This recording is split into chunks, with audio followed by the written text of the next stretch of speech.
message back, so I'm just hanging on my phone. So tonight I had like a really, really good experience. One of those feel good moments where I tweeted out that Chris Jericho on AEW was fantastic in his announcing and why. And I tweeted a second time in response to somebody else. And Chris Jericho kind of liked my tweet. So I might have done a little dance in front of Yvonne. Yvonne, look it. The Le Champion, Chris Jericho liked my tweet. So that's it. That's the height of my professional existence right there. Le Champion, Chris Jericho, liked a tweet that I made about how good he was at the announcing. And it's something that in wrestling is tricky, where you play the bad guy on the commentary team, but don't bury the good guys. Don't make it sound like they're not a threat, like they're not any good. Give them credit when they hit some good moves, and then just call them an idiot. And that's what he was doing. So that's kind of awesome. And when Britt Baker, it looked like she got her nose broke there, he put that over as that was just fantastic.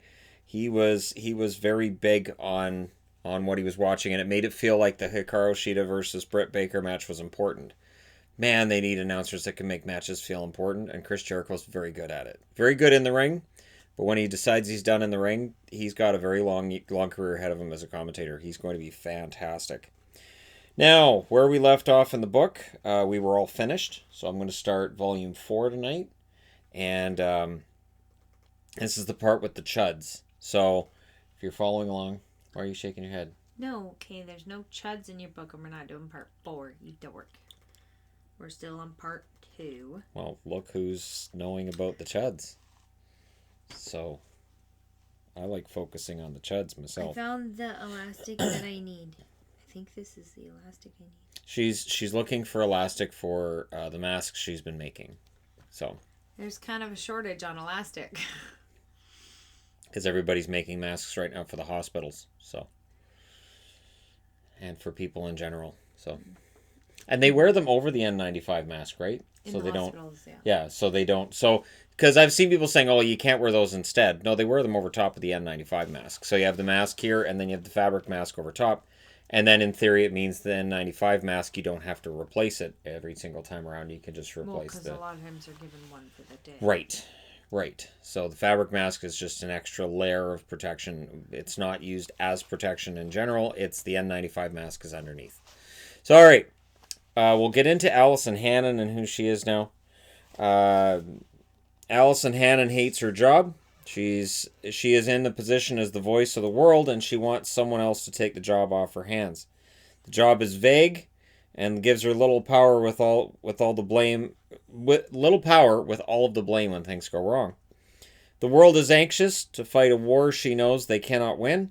She wants a way out without looking like a coward. She is aware that her supposed allies from Falteres have become cowards and rescinded their war cry in favor of trying to play politics to avoid being exterminated. It's a smart and cowardly plan. She made her appearance on Arcology 1237 and gave her support to the military there, as to John Webster and the people who followed him, and she believed they were noble in spirit. Noble spirit was admirable, but winnable wars were certainly higher in her wish list right now. It's a lonely life she leads, one designed to be that way. She has looked over the information which Mike Translow left behind on a handheld computer Mike apparently had brought with him. It was extremely light, thin, and well put together. The computer, not the information he gave. It was clearly ahead of Earth's technology in its speed, memory capacity, and user-friendly design. This information had been her best friend since she returned from Arcology 1237. The more she looked over information regarding Altil, the more convinced she was that her bravado early on might have been misplaced. The reality of their dire situation was being driven home every time she viewed this information and looked at how vicious, callous, and downright scary looking the enemy truly was. They were also technologically superior to Earth on a level that revealed how easily they would be exterminated if the enemy felt the desire to quickly end this war. The Altilian appearance frightens Allison, and she doesn't want to imagine seeing one of them firing a weapon at one of her friends or even at herself. Altilians all have the same deep black eyes, 4 fingers per hand and 3 toes per foot, and their skin is a bright orange hue. There are gills visible on their necks, usable for breathing underwater. They're amphibious creatures, and even if a small amount of webbing at the base of their fingers, there is even a small amount of webbing at the base of their fingers and toes to allude to that fact, combined with the gills, Even on this device's small holographic projections, they appear frightening. They are the creatures who killed well over 1 million of her people. There are already numerous nicknames on the news regarding their war with people who look rather like fish. The negotiator inside her wants to come out and find a reason. There simply isn't any. The politician who believes there's always a way to talk yourself out of any bad spot believes there has to be another way to go, rather than the suicidal path her people are on right now. The side of her personality that's becoming stronger with each this side of her personality is becoming stronger with each uncertain moment as the future looks more and more bleak. There has to be a back door, a simple way out of this. The city of Los Angeles is mostly asleep as she stares out her window. The night's as dark as it can be on this overpopulated world, still complete with lights everywhere. Their light is fed by fusion power plants, a clean-burning solution to centuries of polluting the air. The city's crawling with what Altilians believe to be parasites. These parasites are expecting Allison to make the right move here. This is one world capital that is anxious to make a move, and the people have made it clear they want to fight. She's heard of special operations and military installations receiving record applications for a single 24-hour period from men and women who want to defend their planet against hostile invaders. It seems so foolish, and she is the most visible face of leadership. Maybe if she extended an olive branch towards Altil, maybe they can work something out. As she thinks this over, the buzzer at her door sounds. Very few people can get to her front door without security letting her know they're coming. She heads to the door and finds Dave Bellows there when she answers. Her heart sinks. Oh, hey, Dave. How the hell did I lose the Webster twins to the science division, he demands as he barges in. He heads to her coffee maker and starts pouring himself a cup without asking. He's known for being not necessarily the most polite of men with these things. He must be tired and in need of an energy boost. Dave, I made a call based on what Blair told me and based on the information Mike Translow himself had left behind. John Webster, on a microscopic cellular level, is different from the rest of us. He's immune to the effects of certain weapons Altilians would employ against us, and I want to know if his brothers have that same ability, she explains. I wanted to interview them first. Why? What were you going to ask them, Dave? Dave downs the coffee and puts the cup down before pointing a finger at her and continuing to rant. It's as close to polite as this man gets. I want to know what their brothers are doing in special ops and hiding this stuff. I want to know why they're living with their damn mother instead of doing something with their lives. I think they're a sleeper cell, and there are others of their kind. We have to consider threats from within our own population as well, you know. I believe John knew his DNA was different and didn't tell us. I want to know what else these Websters hide from us. That's the kind of rationality I expected from you, Dave. You know, retirement's a perfectly fine operation for you. I won't leave my special ops unit to anyone in that building. They're all crazy pricks. Well, you'd certainly be able to pick those ones out, she says as she sits down in her chair at the head of a small conference table. Dave sits across from her, leaning forward and again pointing an accusatory finger in her direction. This is all going to go to hell, you know. Everyone's going on emotion here, and we're going to get slaughtered. You need to let me get my guys onto this in a secret way, and then decide what we do from there. Science doesn't do anyone any good at all, and it never has. Well, it cured cancer over 200 years ago and helped rid the atmosphere of killer radiation after the big one, she points out. He waves a hand at her. Blah. What's it done lately, Hannon? I blame all of this on the bleeding hearts who feel bad for not giving a crap that people died in space. I never liked the arcology idea, not in the slightest. I was very vocal of how I felt this entire thing could go, and look where we are now. There are times where I'm right, you know. She takes a deep breath and lets it out slowly before continuing this pointless conversation. Dave, I know your opinion. You stated it over and over and over. Where we are now is what matters, since hindsight doesn't do us a damn bit of good. Just stay at headquarters, keep your eyes open, and don't fly off the handle at anyone named Webster, since the oldest brother's a hero to this world. Yeah, but if Altil exterminates the rest of us, and they have some magical ability to survive, how the hell does that help us? He asks. I don't know, Dave. We just have to pray it doesn't reach that point.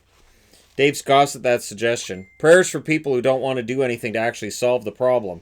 I'm a problem solver. Well, that's a rather dark way to view things. I can be a dark guy, he says, and then he pauses. He takes a sip of his coffee and looks out at Los Angeles from her window. I care about people, you know. I just want to protect this world from a threat unlike anything we've ever seen. Oh, and I don't. He puts his coffee down on the table and shakes his head while looking her in the eyes. You're a good woman, but you have a lot to learn. I'm an old man and I may be a bit rough around the edges, but I have a lot to tell you about this world and the people in it. We have to meet in the middle and find some common ground, or they win. The end. No. Definitely not. All right. Next scene.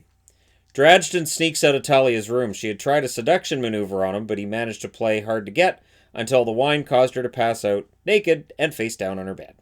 As much as he liked Talia and found her attractive, he preferred his own kind when it came to the whole mating rituals. Living with humans or not, he wasn't about to change his approach to something that important, and certainly wouldn't take advantage of a woman who had way too much to drink on top of that. As he makes his way out of her room and towards the exit to freedom, her assistant Missy Condra enters the room. She looks concerned. What happened to Talia? Missy, she's passed out in her chambers.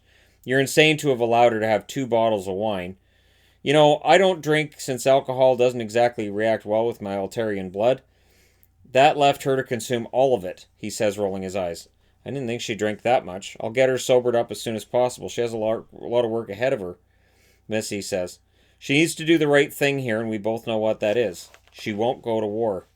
Then you all die. Earth's the testing ground. You know it as well as I do. You can't prove that. Can't prove gravity either, since it's just a theory, but you're not going to jump off a cliff to prove me wrong, right? It's not an apt comparison, Dradgen. Sure it is. Difference is, by jumping off a cliff, you get a fast death with little pain. With the Altalian invasion, you get months and months of arduous torture before you're not amusing them anymore, and then you get wiped out.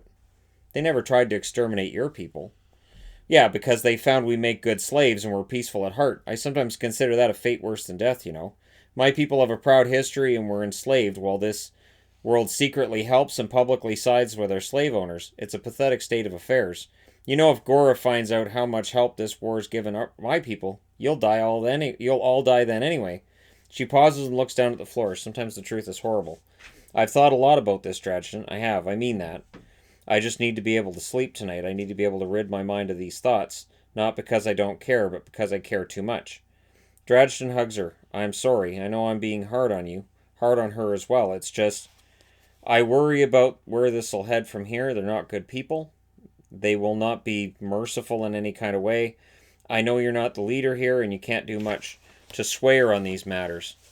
I'll have nightmares since I have to take all this stuff to heart on a level that Talia doesn't. Look, Dradgen, I'm going to get her sobered up, and then maybe we can talk this thing over later.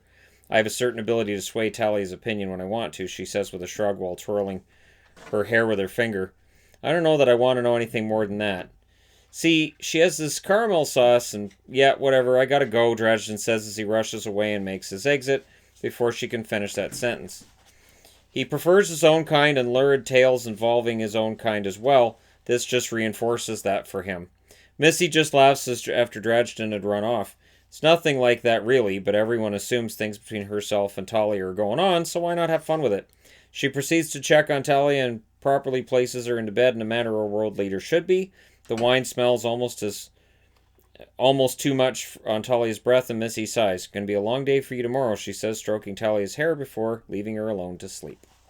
And that's the end. Definitely not. That's all she wrote. All he wrote, I guess, because it's my book. So there's no she to it. It's she-less, as it were. You're such a dork. I'm a dork with a like on a tweet from Chris Jericho, so there's that. So I might not be making money right now, but Chris Jericho liked my tweet, so what have you done today? Pfft, masks. Pfft. Jericho liked my tweet. All right. Okay, last scene before we close this up for the night. Goro sits in the darkness. Sometimes that's the best way to deal with things. He needs this darkness to prevent anything from interrupting the thought process. This is a trying time for him and his people. The shouts to exterminate the humans are almost deafening. They're echoing in his mind as he tries to get his thoughts together. His door opens and one of his newest generals sheepishly looks into the room. Exterminating 2 generals has opened job opportunities for Altalian soldiers, but it's an uneasy happiness those receiving promotions are experiencing. They know they're only one step away from being charcoal, like those they're replacing, men who only did their job and didn't actually break the rules. It's almost like Darth Vader with the Empire. That way. You're promoted. Oh, that's okay. Thanks, no, I'll stay here. My lord, it's time, General Ver says, as he looks in at Goro without turning the light on. That might have got him turned into charcoal as well. One can never tell what might cause a general's life to be taken in the heat of the moment. Goro nods. I understand, he says as he slowly stands. His feet are heavy as he walks towards the door, still not turning on the light before he moves. He then heads through the door and into what is his throne room. It's from here that he delivers speeches to the masses, and this one might be his most important ever. It's not only being broadcast here, but to Falteres and Earth as well. Transmitting from world to world is a process achieved by bending space, one that Altel has mastered ahead of Falteres or Earth, and it's not one of those things they are likely to share with a supposed ally or a stated enemy. This is a big show for his people, and it'll be a big show for others as well. This is a process that started with his father Geir, and it's a tradition he believes it is good to keep. A great speech can save a leader from revolt, from the hatred of others, and from any other potential downfall. It was a fine line he had to thread here. He would deliver the speech in English for the benefits of Falteres and Earth, but he had to appeal to his people. He has placed a large Altelian flag behind his throne. It's a series of 6 stripes, red, then black, then white, and repeating a second time through that pattern. The red symbolized blood, the black symbolized the darkness war leads them through, the white symbolized the promised land of light awaiting them when the bloodshed was over. It repeated twice as a warning that they may have to have more than one struggle to find that promised future. This flag will be a focal point for him in the coming weeks and months. He takes his seat in the throne, camera's already rolling. He likes making an entrance on camera to make himself appear more approachable than he really was. It makes the moment seem less structured and more impromptu as well. He manages to smile as closely as his biological design will allow. He clears his throat, as he always does before he begins to speak.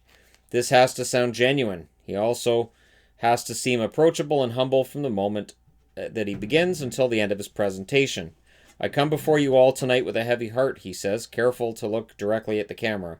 Any sign of deception or of appearing weak will be met with jeers of derision by his people. It's a fine line he walks with this speech. We have been informed that Earth has declared war on us for the actions of a cowardly few Altelians. Those responsible who survived the battle with the brave Earthlings have been punished accordingly. Sabal will spend the rest of his life in a dark and cold prison for what he has done here. I have taken steps I need to in order to right a terrible wrong as well as I can. My hands are tied, you see. Earth sees me as a monster, whether I called for that assault on their people or not. Earth only sees the appearance of our people and decides we're bad, and war declaration has heard the galaxy over. I wish there was another way to go about this, a diplomatic solution that could satisfy both sides and avoid the inevitable turmoil we will see here. That brings me to our allies on Falteres. Despite the declaration being made by Mike Translow, who helped stage a coup against his own leaders, that world has backed away from war and wants to continue to work with us towards a better future. That world understands that nothing is to be gained here by going to war and have ignored the recommendation of Mike Translow to engage in a war they simply cannot win, and one which we all need to avoid at all costs.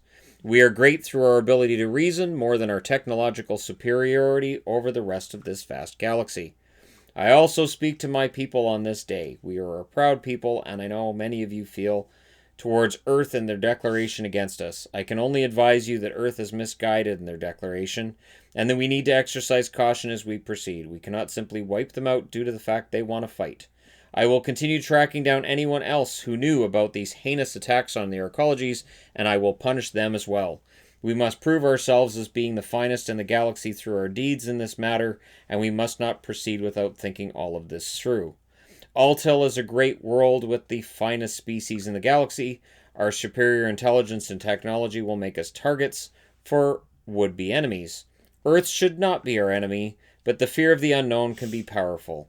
Indeed, I am going to send a squad of my best men to that planet in order to aid them in the investigations into what happened on those arcologies and help their people deal with what has happened.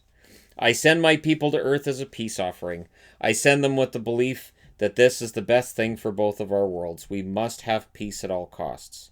We must find the source of those evil deeds and ensure they never happen again. You have my word that we will do everything in our power to bring the killing to a stop and do what is necessary to avoid a long and costly war. This is a most important time for my people. If I have to, as a sign of faith in the peace process, I will go to the arcologies myself and spearhead this mission. We must make this work for everyone if peace is going to have a chance to win the day here. I pray to the gods that peace does win out, as I am terrified of the alternative. I don't want to see any more lives lost. He lowers his head, and the camera stops rolling. Goro lets out a heavy sigh before facing General Ver, while slowly getting up from his throne. He speaks in his native language, a series of clicking noises that can be understood on land or underwater. General, get together the best squad of troops we have, ones who also have training in engineering matters and anything science related. I am taking them to Earth. My lord, that's very dangerous. I believe you should think this through a little better, Ver says, trying to avoid overstepping his bounds and become a piece of charcoal afterwards. Goro manages another smile as he stares Ver in the eyes. General, I know what I'm doing. I am doing what my father would have done. Our enemy needs to believe we are coming in a sense of peace. We have to keep that up until we decide war is the answer. Falteres is watching. But we did decide that when we sent them to the arcologies, Ver says, baffled by Gora's tone. Gora actually laughs at this clarification. You see, there's a certain amount of mystery we must keep here. Earth's harmless, but Falteres is not. We cannot take the risk of a war on two fronts here. We must first fight on one front, make Earth look bad while doing so, and then we can deal with Falteres after that. This has to be done right. Mankind will always seek the peaceful solution, and that is their weakness. The people of our world know the flag behind me was a sign I am not going soft. That we are going to war, and they will understand soon why I'm approaching this the way I am. It's a brilliant plan, my lord, Ver says, though he doesn't really believe that. He thinks Goro is overthinking this, and they'll regret this moment soon. It's a bad feeling in the pit of his stomach that he suppresses. He certainly hopes that this gut feeling is wrong. How could Goro possibly be wrong about this with his background and being the son of the greatest leader this world has ever known? Yeah, I can do the last scene too. It's only one page. Perfect. It is common for those in Sibel's unenviable position to hide out in religious buildings. He has felt like a caged rat and he hates it. He paces a lot. He stews on things that have happened to bring him here. It's a shameful existence, and it's one that he wants to rise above. There is nothing he can really do here to salvage his legacy as a military man. Every time he closes his eyes, he thinks of Mike Translow and his wife. He could have offed both of them and gone down as a martyr, but he hesitated. He had failed to take the risk when it presented itself, a mistake he swore he would not repeat. Next time he'd pull the trigger and someone was going to go down. He hoped Mike Translow would be that person. This was about saving face and showing his people that he was their future leader. As he paces once again in relative darkness, he hears an electronic alarm. His personal communications device is alerting him, so he presses a red flashing button to answer. The 6-inch tall 3D projection of Ver appears to him. Sibel, glad you see you're well. Well, I'm in exile, Ver. How can you call that well? Ver actually half smiles at this comment, as if taunting Sibel. Now don't get yourself all worked up yet. I was given an order by Goro as he takes himself on a peace mission, which I feel is an error on his part. Peace mission? We're at war. It's enough to make Sibel scream. I'm aware of this. I believe we either need to attack or sit back and let things develop before we act. At any rate, Sibel, I was told to find a squad of our best men to take to Earth. I first thought of you, Ver says with a slight bow. Are you teasing me? No, I'm dead serious. You spend a lot of time with the humans. To them, we apparently all look the same. Their newscasts have already alluded to this. We put you in a new uniform, and no one will know who you are. I'll kill all of them, Ver, Sibel says as he narrows his eyes to slits. He feels his heart racing and his hands have become clenched into fists. He sees Mike Translow in his mind again, though he knows Mike is likely hiding out the same as he is after his failed declaration of war for his planet. I know what you might do, but I also believe that this is a plan filled with peril. Your previous dealings with Earth will be something of value here. Sibel actually laughs at this comment by Ver. Earth is no threat. Earth would be burned to a cinder if they tried anything against us right now. It's likely they'll try to weasel their way out of this war, especially if Goro intends to make a gesture of peace towards them. If it works, it's brilliant, you know. Sibel means that. It's a rare time he sees genius in a move Goro makes. He does have his moments where he justifies his late father's faith in him. That's the key word, if. If it works, we gain an advantage. If it works, Earth backs off. If it works, Falteres will be satisfied with their actions, and an olive branch to those that could crush us in mere minutes works. Sibel nods before continuing. Yes, there are a lot of things that have to happen for this to work. It won't be easy, that's for certain. I'll wear a different uniform then and start taking steps towards proving myself again. I won't receive another chance, and I know it. I cannot fail again. I'm grateful you're willing to come along. I'll make calls to other soldiers I know that we can trust. One way or the other, this mission has to work for our people. This is a delicate time for us and our efforts to show the galaxy we are truly the superior people. As Ver's image fades, their conversation ends. Sabal feels his confidence returning. With Goro leading them, with Ver himself there at his side, there is nothing Earth has to offer which can threaten them. This mission is one of peace. This is about press coverage turning against Earthlings in favor of a war with Altil. Sabel's very grateful to be part of this mission, and he even has a few surprises for his hosts when he get there. Sabel knew that he had to be careful here. Falteris will be watching ready to judge them, so they have to make sure that nothing is seen publicly which could lead to their reluctant ally becoming a willing enemy. Altil wasn't ready to wipe out Falteris just yet. There was so much work to be done. Just at the thought of the carnage he was about to see and cause made Sabel smile. It is truly darkest before the dawn. The end of that chapter. Chapter 4. Sorry, Kitty, I scared What are you knocking stuff down for? I dropped my phone. It was on my Scaring Bear? I know it did. She's back to sleep now, so it's Poor terrified kitty. Yeah, She won't clearly. sleep for weeks. clearly, yeah, she's already out. So, there we go. She's moved on already. All right, so yeah, we're up to the end of chapter 4. Chris Jericho's amazing, and yeah, that kind of makes my night. Sorry, I was on my phone. I was listening, No, you weren't. but yes, I was. No, you weren't. The fabric store finally was able to get back to me. They're so behind. It took them 2 days. I feel so bad for You them. totally missed the part with all the chuds. No, there wasn't any chuds. I was able to listen to you just fine. And the pickle people? But I was asking for things they don't have on their website yet. Oh. And I was telling them, so if it's too much trouble, just tell me no. But Well, they know what you're doing. Yes, I told him I don't have any boy fabric, and he Right. says, yeah, it's hard to find not Just get girl solids. fabric. I could, but a lot of the solids are more expensive because they're made for quilts. Oh, And so okay. I told him I would like fabric that's like $10 a meter and could be gender neutral. So he found some for me. One's even a superhero one that has like pow and blam, you know, like the old Oh, okay. Batman. Yep, I was yep, like, yep. okay, that's perfect. Okay. I need a couple meters of that. That'll be fantastic surgical that'll work. cups. All right. Because they like the fun prints. Yeah. Which is understandable. Well, yeah. Some kind of levity in the middle of all this. Yeah, exactly. But I was told Alrighty. the nurses so far really liking the fun prints. So Good. a superhero one, that's great. Good. All right. So, again, as always, stay safe. Stay home when you can. Another night of reading is done for today, and Shadow's right here wanting my attention because it's what he does. He's like, okay, so you're done, right? So you can pick me up now. He forgets that I have to do my treadmill first. Mm-hmm. Did you forget the treadmill? And he lets me just cup his face in my hands. I know he looks angry, but he's not. He always kind of Shadow's looks... never angry. No, he doesn't get mad at me at all. He's kind of a dopey kitty. No, he doesn't He's get mad at never- me.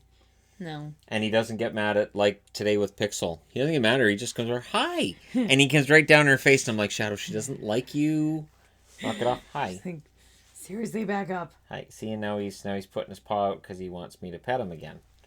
He wants me to pick him up is what he wants. And then as soon as I get the treadmill ready to go, then he gets all upset and He's he like, runs away. and I'm out of here. Just because he landed on it that one time, and it flung See, him. the thing is, Pixel loves the treadmill, and she got on it once when I was on the treadmill, and she kind of flew off the back. She still loves the treadmill. Nope. She knows to not touch it when it's on. He but as soon as the runs. treadmill's off, she lays on it. Bear's getting really good at that, at knowing that, treadmill's off, I can go jump on it. Yeah, But Pixel figured that out really quick. She loves the treadmill. the problem is Bear doesn't understand when When I'm it's actually on, done she'll and when I'm stay really taking a close. break. Oh. So as soon as it's off, she jumps on it. Hi! And I'm like, no, I'm just taking a break. Whether it's a washroom break or it's just something on the TV or I drop the remote or whatever it is, she doesn't understand. Pixel understands you have to wait a little bit. Mm-hmm. Bear's not so much. So, all right, there you go. Thank you guys so much for all your support again. As long as 200 people are watching this, fine. As long as 200 people are watching, there are 200 reasons for me to do this. I have tonight made up. I'm a good enough reason for you to continue doing this. It doesn't matter if you don't have viewers. You don't. I am enough viewers. You don't for give me you to any. keep right. You don't give me any revenue though. So I've already made. That barely gives you any revenue either. So Not a good argument. I just don't have the magnets on the back of these, but I've got 5 of them cut out so far, and I'll get those magneted up. We're going to be all set for the football draft is in 2 weeks. It's on Thursday, the 23rd. And what's interesting is that the general managers all voted to push it back, and Roger Goodell, that runs the NFL, said no, I'm not pushing it back. And they're doing a virtual setup, but coaches don't want like camera crews and IT guys coming into their house to make this whole network setup. And the network guys really don't want to go into the coaches' houses either. Right. And the NFL's kind of going, yeah. Can't they just do like a big old Zoom conference call? No, apparently there's some big network thing they got to do. And then there was actual complaints. Well, how do we know that we're not going to get hacked during the draft? So they did a dry run of it, but it could still end up getting hacked. We could see a complete and total disaster. So I'm anxious to see what happens on. And here's the great thing about a football draft: it takes place over 3 days. It starts on Thursday and it runs until Saturday. Why? Because you have to draft all the football players. So. And we'll be talking about, the offensive linemen, people actually watch defensive all backs. Of it? Yes. And there will be a lot of people watching. Because there's no sports. So there'll be a live stream on here for when that goes down. And Yvonne's really excited to be here for that. 3 days long? Well, Do we have to do 3 days? It's probably going to be the hockey one where it's like 4 hours? The first day will be at least 3 hours. I don't know football, right? That's okay. That's why I'm making all the logos. We're working on it. I don't even know. So, all right. What would this be? Tigers. No, this is one of my favorites. How does B stand for Tigers? The B could be the city. What kind of tigers would it be? Oh, Bengal Tigers. Bengal Tigers, yeah. And? Raiders. Uh-huh. See? Yeah, there we go. Skills. And? Steelers. Uh-huh. And? Seahawks, I know that one. Right, and? Pirates. No. Buccaneers. My next was Jolly Roger. That was the next guess. Now, do you know any of the cities? Seahawks are in Seattle. Yeah, well, it says Seattle Seahawks on it, and you lived near Seattle, so that doesn't really count. We do live near Seattle. No. Tampa Bay. Okay, I was going to guess Pittsburgh. Steelers are... Trying to think if I can think of what it sounds like. The something Steelers. Nope. Pittsburgh. Oh, that's Pittsburgh. Okay. LA? No. California. No. They're moving. Where are they moving to? Vegas? Are they the Vegas one? And there's the Bengals from... Okay, now Florida? I have... Okay, no. See, you can't miss this one because I have jerseys, and I've been over it. Do you think I pay attention to your football jersey? No, but I talk about the fact that I cheer for this team. You should know where the Bengals play. Are they in Boston? No! Crap, I don't know. I honestly have no idea. Are they in California? They are in California, are they? No. Florida. Oh, God, no. New York? Holy crap, no.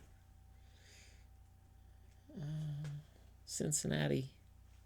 Okay. Cincinnati Bengals. What state's Cincinnati?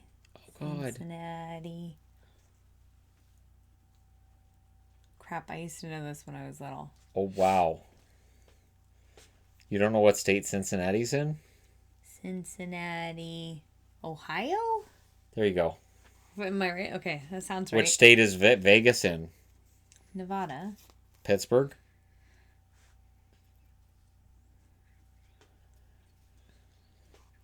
Crap, See, sports teach you geography. Crap, I know about where it is. Pennsylvania. Tampa Bay's in. Florida. Seattle's in. Washington. There you go. All right. There's your geography lesson. I'm looking forward to making all those magnets and to doing the draft with her because she's going to be really excited when she hears like an offensive linebackers drafted and a center and defensive back, tight end, safety, all these things. You're going to be like, safety? What's the safety do? And then we'll all explain the positions. We'll all explain the positions to her. Now, do you want me to explain the positions of football before we Nope. do that live stream? No, I don't care. A little bit? I don't care. Because I can explain it to you. But I really don't care. See, that's the thing. There's no interest. I don't care. I think if I explained the do- game to you, I think No. you'd like it. I don't. No, I don't like. I think you would enjoy football. There's a lot of standing around and not playing the darn game. Right. And then there's the stupid dancing when they get a goal. Touchdown. Whatever. Yeah. When they get across the line, they do their stupid dances, and then they have to wait like 5 more minutes before they play the darn game again. Okay, what team's this? Chargers. Right, where do they play? They moved. 2? Oh, if I know. In LA? Yes. Okay, I remember because I can picture the logo with the... Bonus LA. points, what's the other team in LA?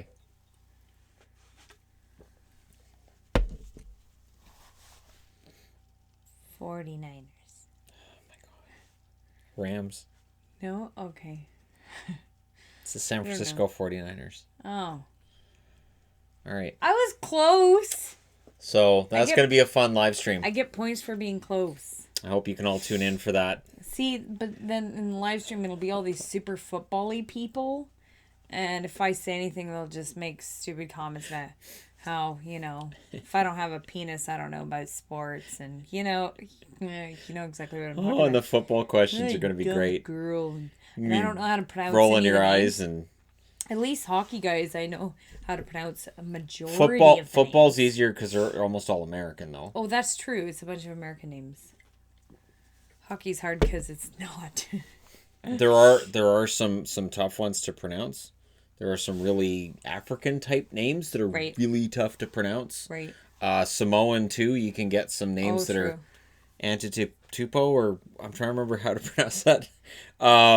Yeah, so those are always fun. But then you get like great names like Natron Means, and he was a running back for the Chargers, and Chris Berman, they call him the Berminator, and every time he would run with the ball and they do the highlight real big. Natron Means business. And that's what I used to call him, was Natron Means business. And then there was Junior Seau. He had like the crazy eyes. His eyes were just absolutely just bonkers. It was fantastic. Oh, right. I've always had a reason to cheer for the Chargers. Right now I'm searching because Rivers left. So I'm searching for a new reason to cheer for the Chargers. There's always been a reason. Oh, with Seattle, there was Cortez Kennedy. Do you remember Cortez Kennedy? Steve Largent? Do you know who Steve Largent is? No. Really? Really? I don't care about football. Was Rick Meyer really a don't. complete disaster or just absolutely horrible? Like, was that actually a football player? Or are Rick you Meyer, messing yes. with me? Yes. All right. Okay, so there we go. Really don't like football. Look forward to that. Thank you guys so much for all your support and for watching, like I said, and we will talk to you again tomorrow.